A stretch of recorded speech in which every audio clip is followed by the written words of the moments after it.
কম্পাসের সাহায্যে 150 ডিগ্রি কোণ অঙ্কন। প্রথমে একটা রেখাংশ অঙ্কন করব,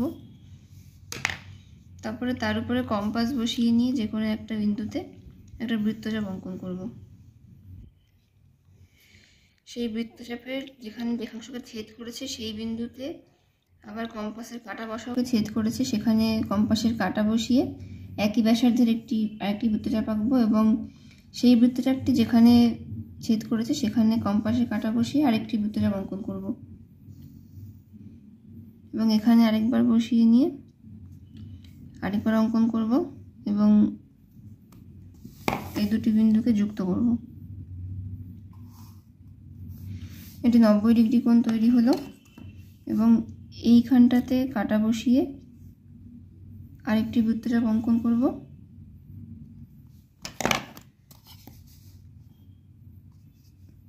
এবং এই বিন্দু দুটি যোগ করলে পরে এটি 60 ডিগ্রি কোণ উৎপন্ন হয়। ফলে 90 এবং 60 150 ডিগ্রি।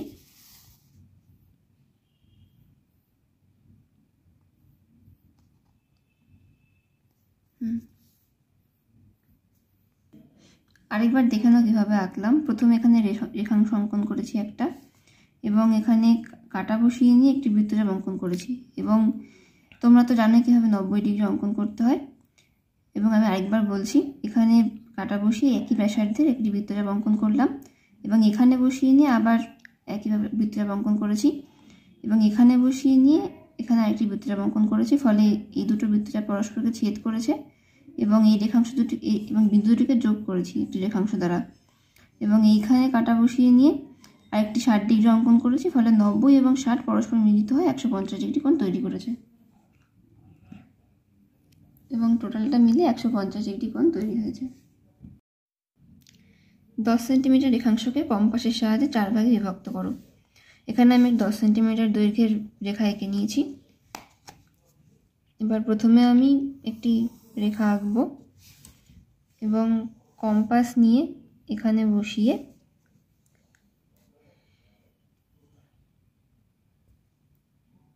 দশ সেন্টিমিটার দৈর্ঘ্যের মাপ নেব এবং এখান থেকে কেটে নেব। এরপরে কম্পাসের কাঁটাটিকে এখানে বসিয়ে অর্ধেকের থেকে বেশি চোখের আন্দাজ মতো নিয়ে কেটে নেব দুটি ব্যাসার্ধ।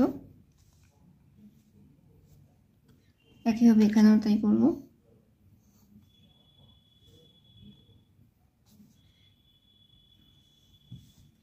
এবং এদেরকে যুক্ত করে দেব।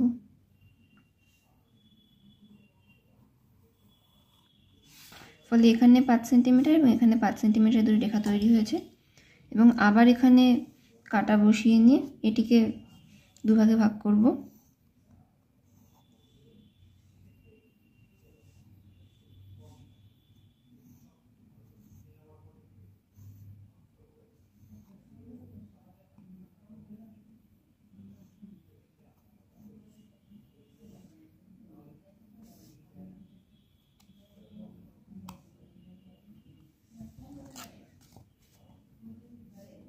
এবং এদেরকে যুক্ত করে দেব। ফলে প্রত্যেকটি 2.5 সেন্টিমিটার দৈর্ঘ্যের একটি করে অংশ তৈরি হয়েছে এবং এগুলোর নামকরণ করব। পুরো রেখাংশটিকে আমি এবি নামকরণ করছি। এই বিন্দুটিকে আমি নাম দিলাম সি, এটিকে ই এবং এটিকে এফ। এবং দেখো AC equals to CE equals to EF equals to FB. এভাবে তোমরা 10 সেন্টিমিটার রেখাংশের কম্পাসের সাহায্যে 4 ভাগে ভাগ করতে পারো। পূরক কোণ ও সম্পূরক কোণ কাকে বলে? প্রথমে পূরক কোণের সংজ্ঞা বলছি। পূরক কোণ হলো দুটি সন্নিহিত কোণের যদি যোগফল 90 ডিগ্রি হয় তাহলে তাদেরকে পরস্পরের পূরক কোণ বলা হয়। এবং আমি এবার এঁকে দেখাবো পূরক কোণ। প্রথমে একটি রেখাংশ আঁকবো এবং যে কোনো একটি বিন্দু, আমি এই বিন্দুটিকে নিচ্ছি। এখান থেকে প্রথমে আমি নিজের ইচ্ছা মতো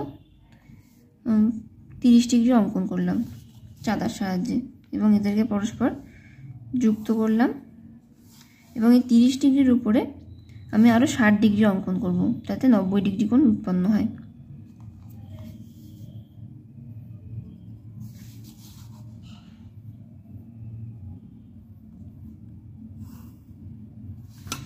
আমি নামকরণ করলাম এ বি সি ডি এবং এই কোণটি হচ্ছে 90 ডিগ্রি। অতএব কোণ ABC প্লাস কোণ ABD ইকুয়ালস টু 90 ডিগ্রি, এবং এরা হচ্ছে পরস্পরের পূরক কোণ। এবং দেখে নাও যে কোণ দুটি কিন্তু একই বিন্দুর থেকে উৎপন্ন হতে হবে। যে কোনো দুটি আলাদা বিন্দুর থেকে কোণ উৎপন্ন হয় সেগুলি পরস্পর যোগফল 90 ডিগ্রি হলে পরে কিন্তু সেগুলিকে পূরক কোণ বলা হবে না। সম্পূরক কোণ দুটি সন্নিহিত কোণের যোগফল যদি 180 ডিগ্রি হয় তাহলে তাদেরকে পরস্পরের সম্পূরক কোণ বলা হয়। এবার আমি সম্পূরক কোণ এঁকে দেখাবো। প্রথমে একটি রেখাংশ অঙ্কন করলাম এবং এখানে এই বিন্দুতে আমি চাঁদা বসিয়ে নিয়ে যে কোনো একটি কোণ অঙ্কন করলাম। 40 ডিগ্রি অঙ্কন করছি।